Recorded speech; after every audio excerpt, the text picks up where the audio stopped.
जय श्री कृष्ण।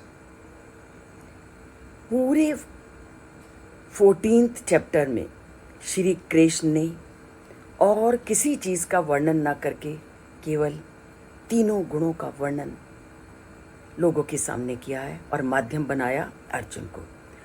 इन गुणों के बारे में बताना बहुत ज़रूरी था, क्योंकि तभी व्यक्ति रजोगुण और तमोगुण से दूर हटकर अपने अंदर सत्व गुण को उत्पन्न करने का प्रयास करेगा। सत्व गुण की अच्छाइयों का वर्णन करते हुए और सत्व गुण से क्या लाभ हैं, इसका उन्होंने विस्तृत रूप से वर्णन किया और रजोगुण और तमोगुण किस प्रकार व्यक्ति का विनाश करते हैं, इसका भी उन्होंने वर्णन किया।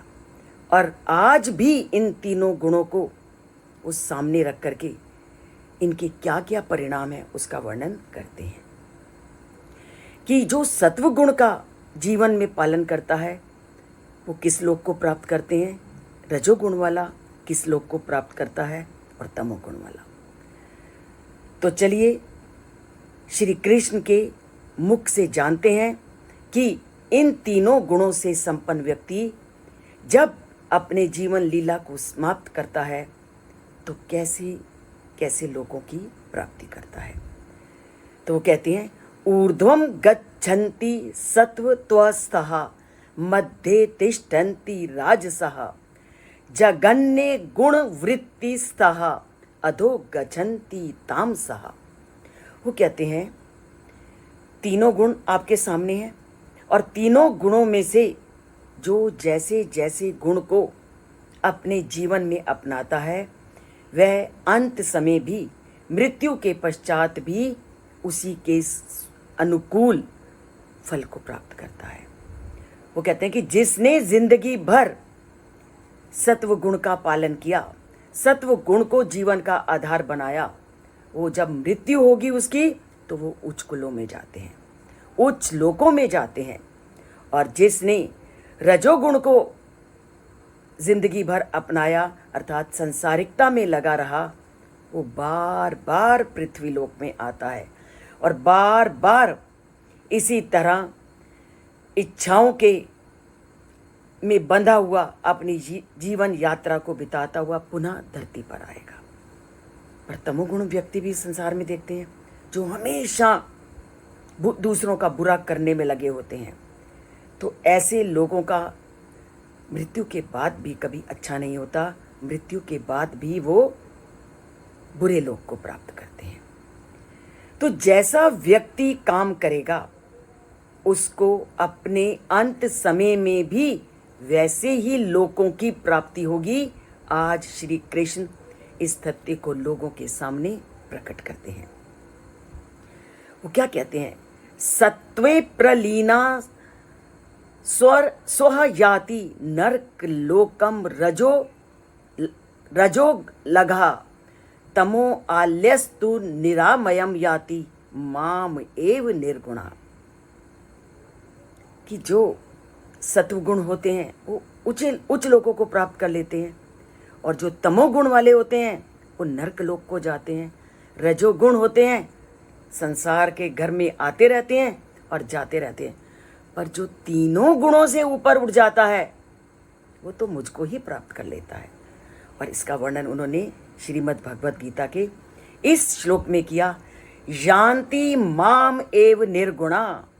कि जो इन गुणों से ऊपर उठ जाता है वो तो मुझको ही प्राप्त कर लेता है। इसको हम छोटे से उदाहरण से भी समझ सकते हैं। बच्चे ने 12वीं के एग्ज़ाम दिए, 12वीं के एग्ज़ाम में अंक लेने वाले अनेक प्रकार के लोग होते हैं। कुछ 95% से ऊपर होते हैं, 95 से ऊपर हैं तो अच्छे कॉलेजेस में उनको एडमिशन मिलेगा। कुछ मध्यम श्रेणी में आए तो उनको मध्यम श्रेणी के कॉलेज में एडमिशन मिलेगा, और जिन्होंने कुछ नहीं किया उनको शिक्षा के क्षेत्र में कहीं स्थान नहीं मिलेगा।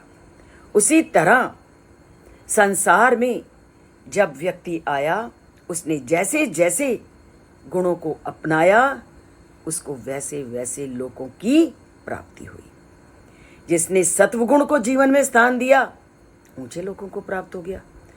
जिसने जिंदगी भर मेरा परिवार, मेरी इच्छाएं को ही लक्ष्य बनाया तो वे पृथ्वी लोक पर बार बार आते हैं और जाते हैं। और जिसने हमेशा दुष्प्रवृत्तियों को स्थान दिया, हमेशा बुरे विचारों को और कुकृत्यों को जीवन में अपनाया, आप खुद ही सोच लीजिए वो कैसे परिवारों में जन्म लेते हैं और कैसे लोगों में जन्म लेते हैं। आप खुद ही अपने मुंह से बोलते हो है इसका क्या जीवन है, इसका जीवन तो नरक तुल्य है। कैसे जीवन को आप नरक तुल्य कहते हो? हम अपने आसपास सब देखते हैं। ईश्वर ने हमें सभी सुख सुविधाओं से नवाजा है, तो हमें प्रति पल उसका धन्यवाद करना चाहिए कि हे परम पिता परमात्मा, हमने कुछ तो ऐसा किया होगा जो तुमने हमें इतने अच्छे परिवार में जन्म दिया।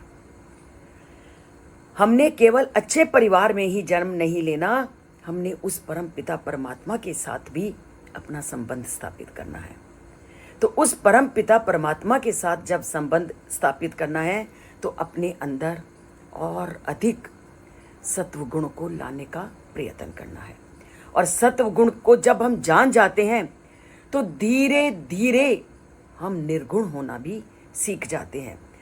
अर्थात हमारा केवल एकमात्र लक्ष्य रह जाता है पर कल्याण, दूसरों के लिए जीवन का यापन करना, भक्ति में अपने जीवन को लगा देना और परमात्मा को प्राप्त करना। पर इन सब चीज़ों को पाए कैसे? इन सब चीज़ों को पाने के लिए ग्रंथों का अध्ययन, ग्रंथों को जानना, ग्रंथों के गूढ़ रहस्यों को समझना बहुत ज़रूरी है। और उस गूढ़ रहस्य के लिए श्लोकों को पढ़ना या श्लोकों के भाव को समझना ज़रूरी है, तभी उस परमात्मा से हमारा नाता जुड़ सकता है।